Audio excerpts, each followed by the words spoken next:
Welcome to the Listen Up podcast, where we explore hearing loss, communication, connections, and health.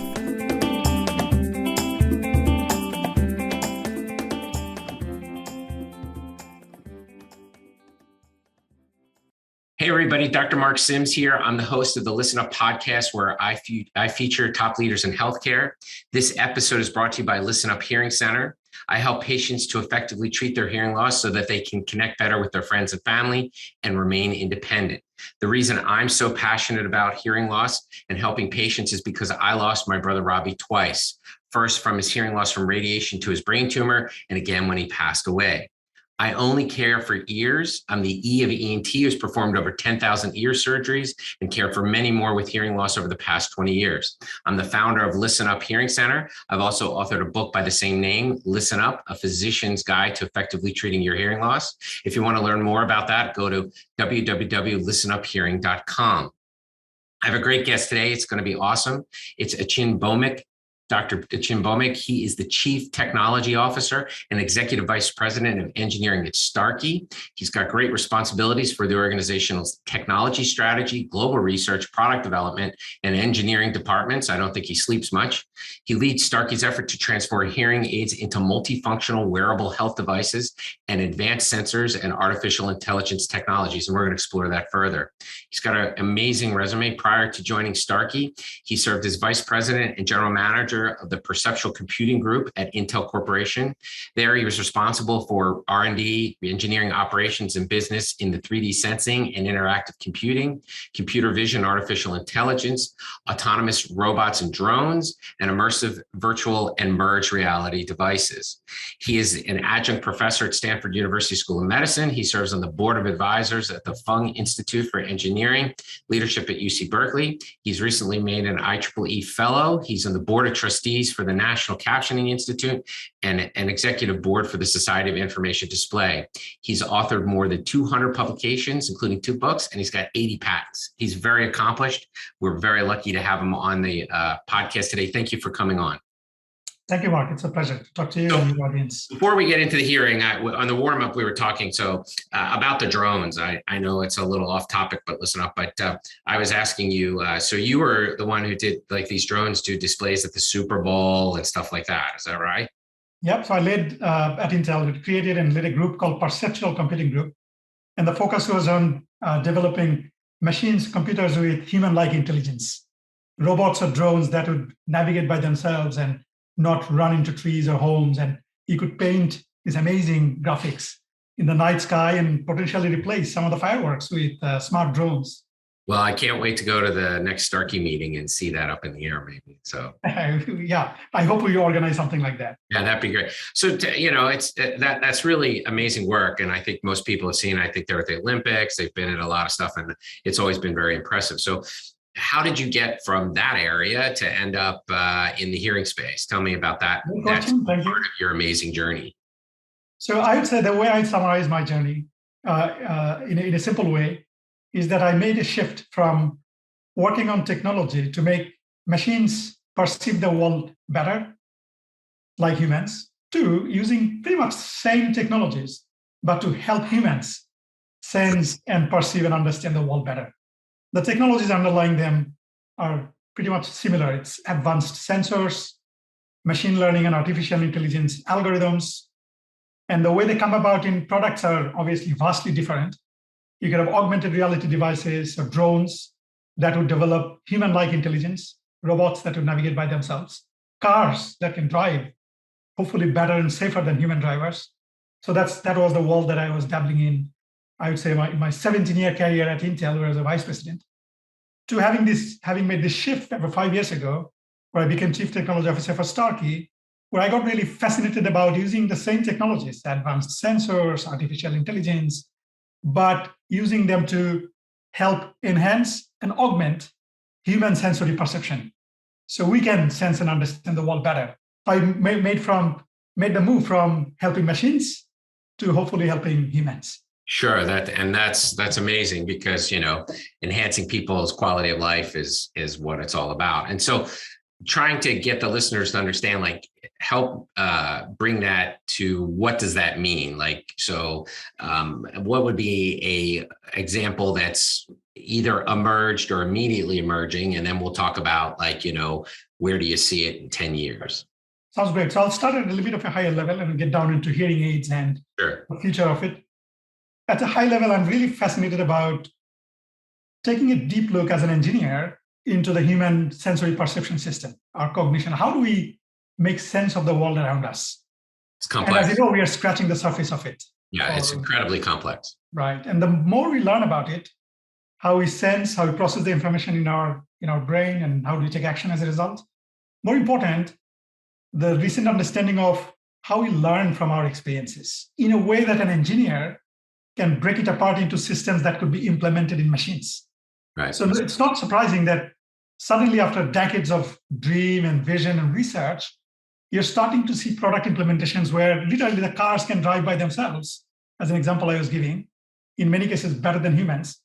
And this dream has been there for a long time. But what has started to happen is our understanding of the sensory perception and cognition has come to a point where you can start to build machines with those algorithms and sensors.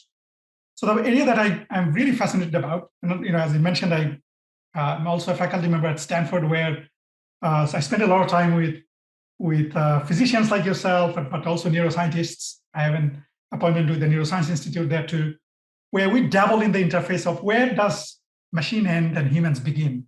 Sure. And it's the world of making machines smarter to the point that we can use then those machines to our advantage of helping us enhance and augment our capabilities. So in there, I teach a class at Stanford along with Dr. Robert Jackler on augmenting human sensory perception, and that covers a broad range of sensory capabilities, from hearing to balance to vision, even to the future world of smell and taste. Right. How do we really? So there are elements of neuroscience of how do we go about in the world, hearing, seeing, smelling, tasting, and understanding the world, making sense of all of it. And then what happens when we lose some of those capabilities?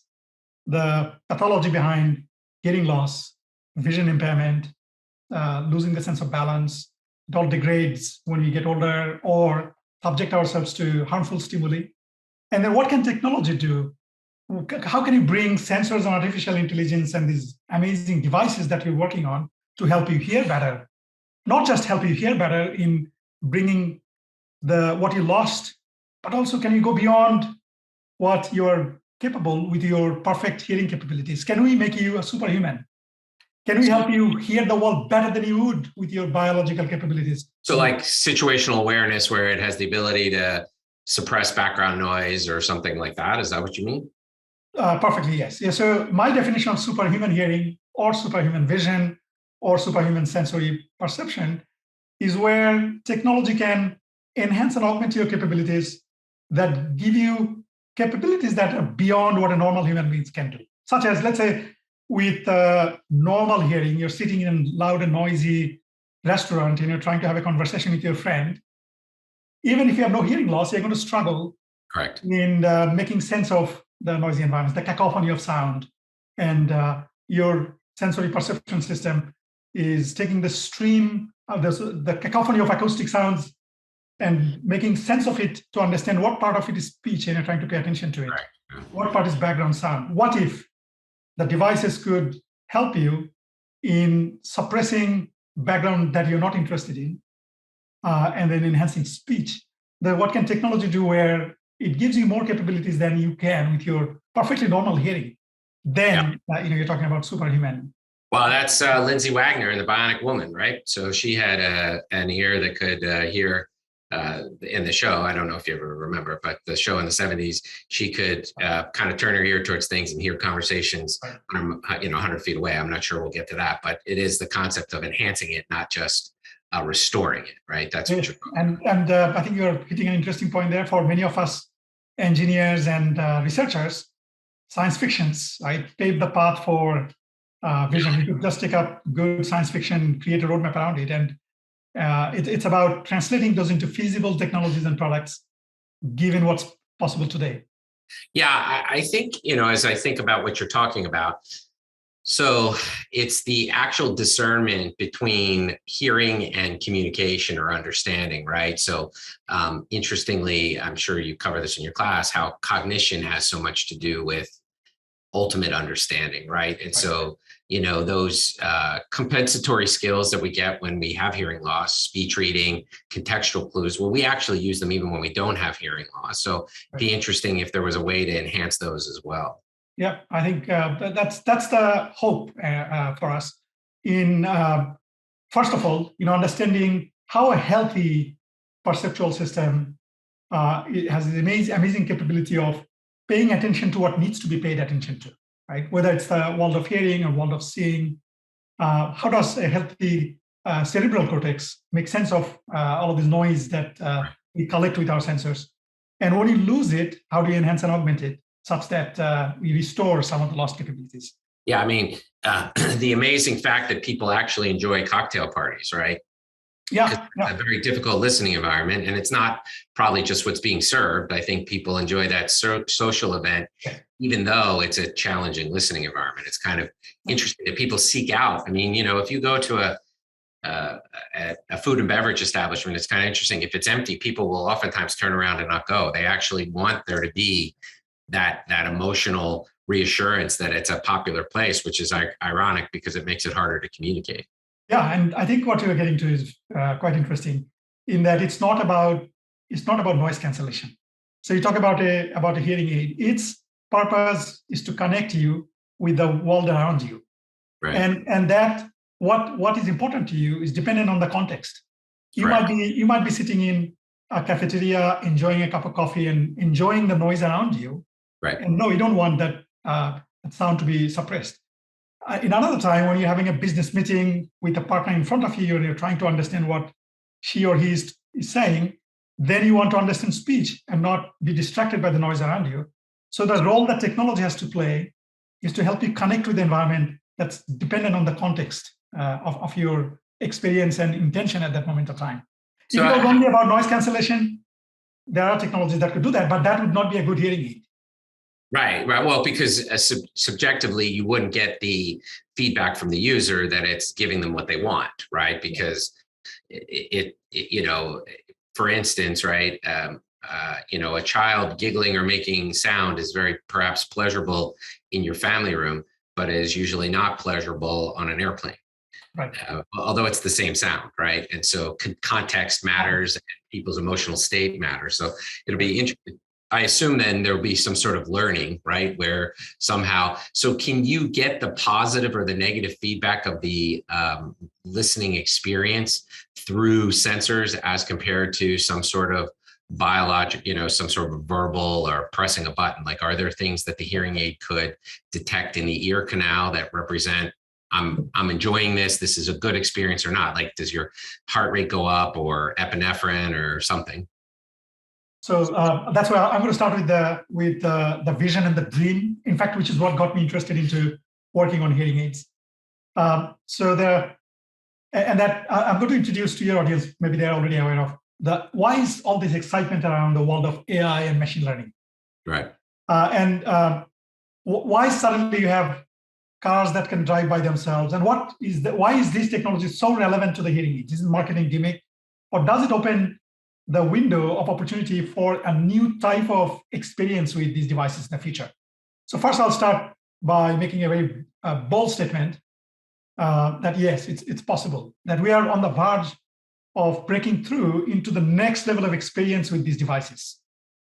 So in short, what machine learning does is it allows you to make smart systems that can learn from data where you have a pair of information that simply put, you got an input and you got an output. So if you have tons of information where a given type of input, what's the preferred type of output? And it could be in the world of hearing aids, the complex acoustic sound that comes into the devices through its assembly of microphones, which is processed through the digital signal processor. And then output is simply what's played back into your ear. Right. Now let me just make a mark between what was the old world and what's this potential new world with AI and machine learning. The old world, where you had signal processing engineers, they had to code up rules saying, if the incoming signals are like this, then the output signals are like that. Right. And I would say that world is hopeless. You just can't deal with millions of billions of trillions of different combinations of environments you're going to come across. It doesn't adjust to the circumstance. The rules are too rigid, right? Right. So the world of AI often gives this example of computer vision. I spent a lot of time at Intel working on image recognition, right? Image recognition. Right. The best image recognition systems were able to do object recognition with 60 to 70% accuracy. Right. Today, you have superhuman capabilities with object recognition, to the point that you can just stare at your phone, it logs you in, and you can get into your bank account with it.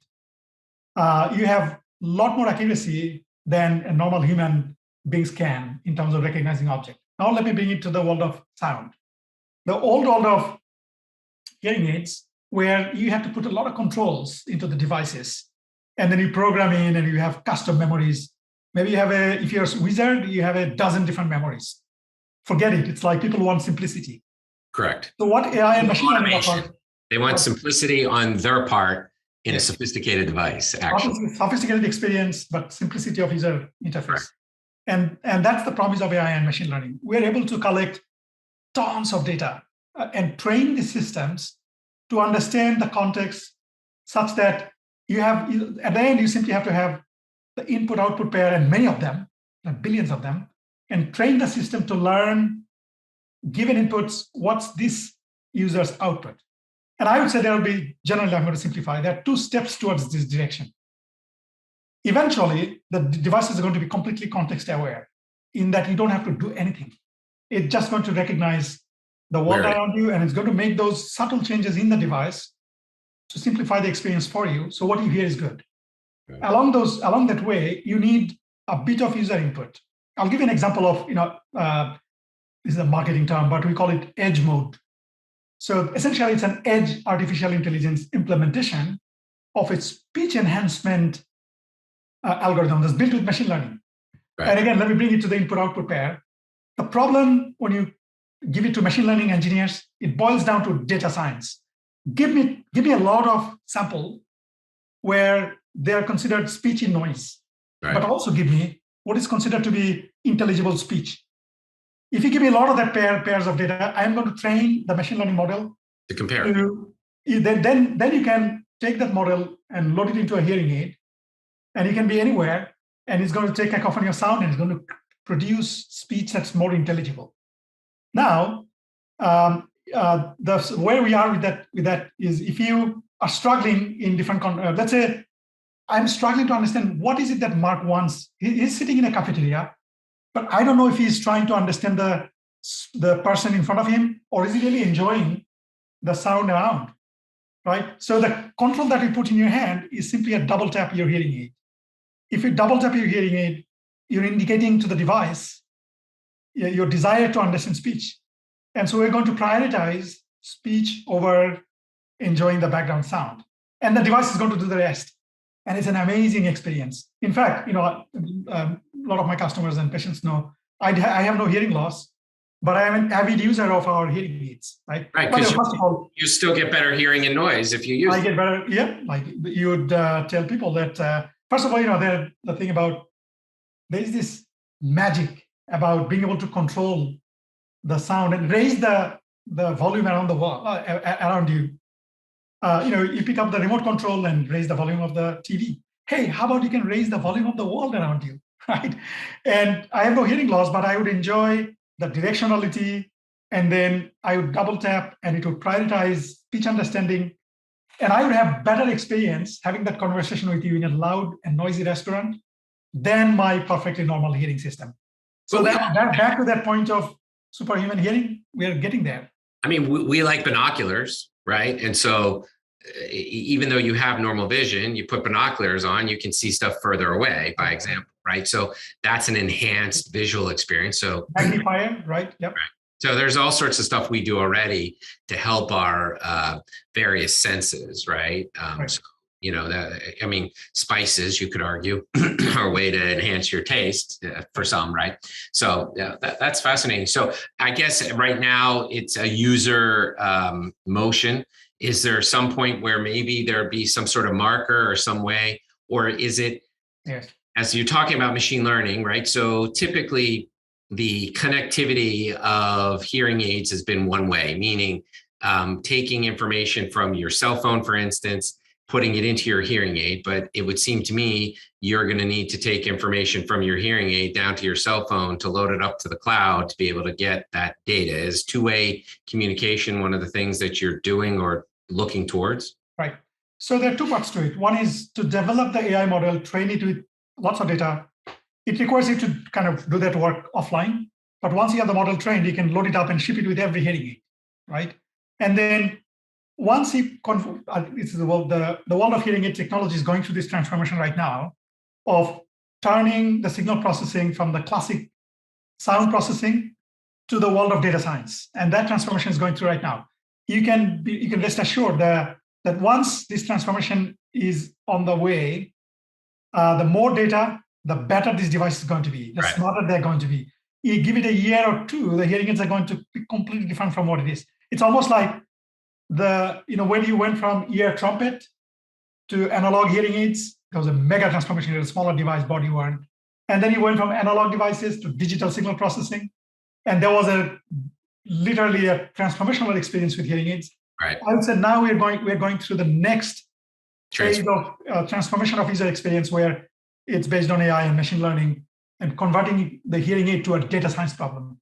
You're going to see leaps and bounds in patient experience. In fact, I already hear people say that these new hearing aids, they don't sound like hearing aids because they are used to, if they have been using hearing aids for 10 years or 20 years, they're used to the devices being a certain way. And now they're saying, this is so quiet. This is like, you don't amplify anything, but I'm hearing speech better.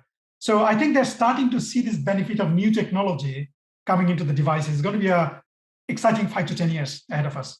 Yeah, I think it's an interesting mindset you're touching on, right? Because ultimately, any rehabilitation you're not aware of, right? Like if you're rehabilitating a deficit and the rehabilitation is so effective, it makes you whole, you shouldn't be aware that you're being rehabilitated, if that makes sense. And so ultimately, those descriptors that you're using are kind of suggesting that it's getting back to not, I know I'm wearing my hearing aid, so I hear better, but not as well as I'd like, because ultimately, that is why we call them hearing aids. But it would be nice if we could say it's, hearing rehabilitation or something where we bring you back much closer to normal. It's the dream of technologists to make technology disappear.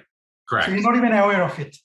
And I think I would give credit to the entire hearing aid industry. I'm relatively new, 5 years in the industry, but I would contrast them with consumer electronic devices. These devices, I use them all the time, and you forget about them. They're designed to be ergonomic designs. The way the mechanical form factors are, you completely lightweight. You forget that you're wearing them. I mean, to me, it's funny because patients would say, I forgot I was wearing my hearing aids and I went into the shower. And I say, well, that's not ideal, but that's great because it means they're so unobtrusive to you that you're not like walking around every minute saying, I have my hearing aids on, I have my hearing aids on. And so to me, I actually say to patients, take off the device. Mm-hmm. Then you know what the device does to you, because then you realize what you are missing. It's not when you're wearing it, it's when you're not wearing it. Do you really realize how effective the rehabilitation? That's right. And I also should give kudos to the world of hearing aids for the custom devices, like designed perfectly to fit your ear canal. And as you know, no two ear canals are the same. Right. And when you put inside your ear, it's like it just fits so seamlessly there. Yes. So comfortable. There's no tug, there's no pressure, and you can go about all day with it. It's amazing technology that the world can thank hearing aid industry for, right? Well, you know what? I think it's interesting. So one of the things I will tell you is we are, for one of the autonomous vehicle companies, immediately around my office is their expansion test site for in an urban environment. So we all of a sudden have all these white vehicles with sensors going around, and I mean like a lot of them. And so, when you look at all these advances, right? Like, so I look at that, and then I look at cell phones, and I look at miniaturization. It's how all of this stuff is all feeding on itself, making all of this stuff possible, right? So the wireless technology in cell phones and Bluetooth has made we're all getting lift from all of these different advancements. Yeah, essentially the way I describe it is like you got three things: sensing, computing. These are all computers, and we are amazing amounts of compute power in there. Connectivity. You put those three together in form factors that are comfortable. You have provided an amazing user experience. Yeah, no, it is amazing. I mean, I haven't signed up yet for the autonomous, but I can do it. The limit is a little much, but I do want to go on one just to, now the only comment I will say is it'd be nicer if they drove about 9 miles over the speed limit, but that's a different issue. They will have some rules there, right? Right. But my point is that most humans try not to get a ticket and drive a little over, but those drive exactly the speed limit. So, and I know because I've been behind them, and they're exactly going the speed. On the other hand, they might do path planning much better than we can. Correct. Because they have the advantage of knowing where the traffic the next 10 miles what's going on, right? Right. So they're using sophisticated traffic algorithms, and they have much more data because they've created their own network with the other vehicles. What lane to be on, what route to take to get to your destination. They might get you there earlier and safer. Yeah, but most of all, you can do other stuff while they're driving. That to me personally, that's the seduction, right? That I don't have to. I mean, driving's fun sometimes, but sometimes it's just a mundane thing that you do. So where do you see this like 10 years from now? Or is this all integrated and going to work 10 years from now? Is that where you see it, or? So I'll tell you, that actually goes back to the question you're asking about why I bothered moving from the consumer electronics world of computers. Intel is the world leader in computing technology, to the world of hearing aids. Right. A 10-year vision, and I would reflect back to my conversations back in 2017 with Mr. Bill Austin, who's the founder and chairman for Starkey. He's a visionary. He's now 80-year-old and the giant in the industry. Hearing space, yeah. Yeah, the vision was very clear. The hearing aids of the future, and then I'll tell you when the future is. It should do three things for the humanity. Number one, it should play its central role of helping you hear better. And I'll tell you, we are not done. We're never going to be done. Right. The better you make it, the better you can make it. As our job as engineers and scientists and researchers never done there. We're just scratching the surface of how good these devices can be in helping you hear better. Right. But that's only job number one. Helping you hear better. Job number two, these devices are in your ear all the time if you are wearing them. They should become your health monitor. They should keep you safe. The dream there is no short of an artificial intelligence system that is your early warning system. It should tell you, Mark, I've been observing your key biometric data and your physical health, your cognitive health, and it should alert you before you even know you have a problem. So like too much sway, too much stumbling. So it should look for how you walk, how your gait. You should have sensors for that, and we actually already have the sensors. Restful sleep. There's a lot of things you can do. Right? It should look out for the way you talk. Is there a degradation? Are you slurring?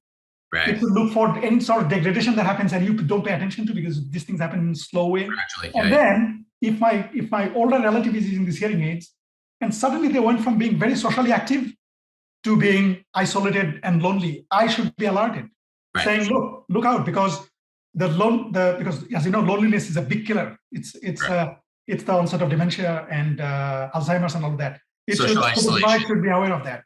Next, it shouldn't stop there. That's where we should be measuring your body's core temperature, your heart rate, your SpO2, your vital biometrics, and look for your cardiovascular issues. Where is the best? Wrist is not the best place for accurate biometrics, but the ear is. That's number two. Become your early warning system for health. But there is a number three. Number three is connect me to the world of information. Right. And we are already connected to the world of information through our phone. Today, we don't remember anything. We don't have to memorize stuff because you can look it up. Right. You can go to Wikipedia or you can go to Google search.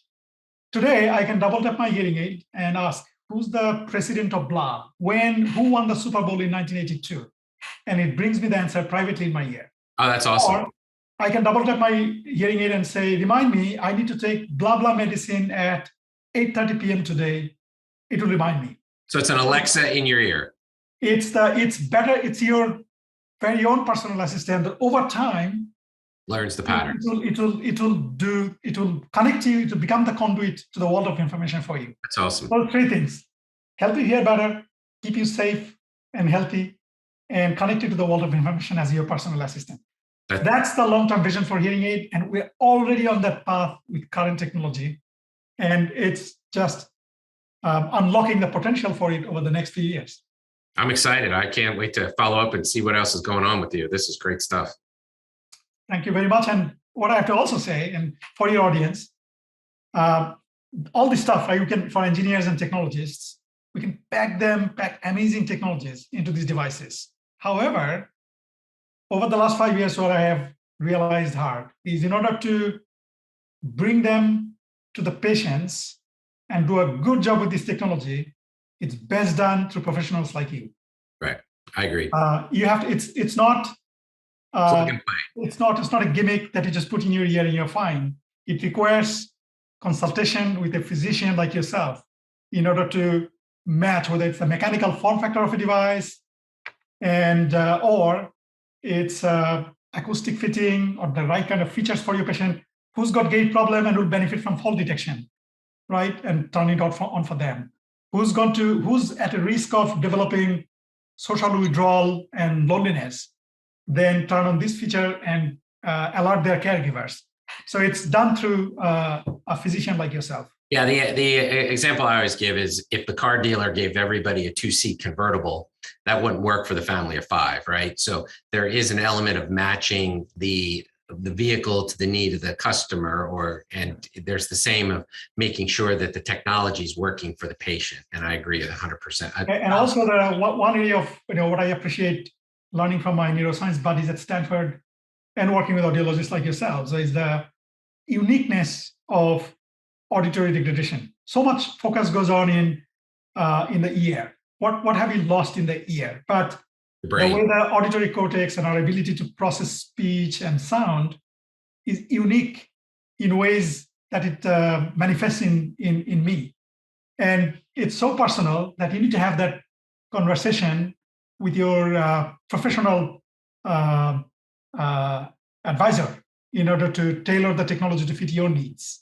Well, we know that, right? Because there are people who can learn 7 languages and there are people who can't learn another language. And it's not because one's smart, it's just people have different ways that the brain processes stuff. And so we all have different gifts and different things. And so the technology needs to cater to those. How many times do you get baffled by the 2 patients with the same audiogram, yet different function. One understands speech perfectly, another doesn't?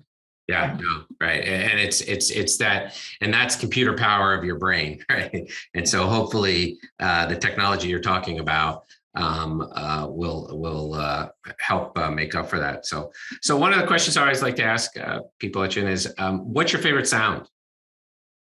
Well, it's an intriguing question. I would say there are 2 things that are going to compete with it. So I'll take the easy path. If you asked me this question 15 years ago, I would have just said, it's the sound of nature. Right. Who doesn't remember that? Because you remember the river flowing by, the walk you take among the forest and hearing the chirping of the birds, the wind.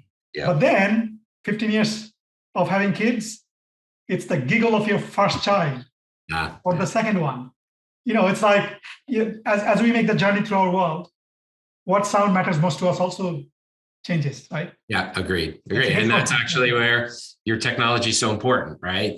To even learn what's important to people at different times, right? And at the end of the day, that's what is the higher calling for this job, which is very unique from many other jobs engineers can do. There are many problems to solve in the world, but at the end of the day, we are helping connect people with people better. Which is what it's all about. That's what life's really about, is the connections. Well said. Thank you. So everybody, we have Dr. Achin Bhowmik. He is the Chief Technology Officer and Executive Vice President of Engineering at Starkey. If people want to get a hold of you, how do they get a hold of you? LinkedIn, or how would people get a hold of you? I'm pretty active on LinkedIn. They can look me up there. They can also send me an email. The contact is on starkey.com executive page. So there are many ways today. I just hopefully they will reach out, and I really enjoy the dialogue, between the audiologist and ENT and hearing care professionals, as well as the patients. I'd love to hear from your audience. No, this is really amazing stuff, and it's very exciting, and it's just an area where I'm just starting to explore on the podcast. So I really appreciate you kind of coming and laying it all out, because I think it's important stuff and it's exciting, right? So the answer is not today's hearing aid is tomorrow's hearing aid. It's, the technology is always evolving, right? I mean, if you took a first version iPhone and put it next to now, you'd be like, oh my gosh, what a clunker, right? I mean, so everything, and we don't even realize incrementally how it's changed. You almost forget how slow and how clunky it was. But that's the beauty of technology. And I can guarantee you, your audience would want to see what hearing aids we have cooking in the kitchen. Yes, because the technology is moving at lightning speed, like it said, and bringing that to our domain. Thank you for the amazing service you provide to your patients and to us. Yeah, helping bring technology to your people. This has been great. Thank you so much for coming on. This has been a great episode. I really appreciate your contribution. Thank you, Mark.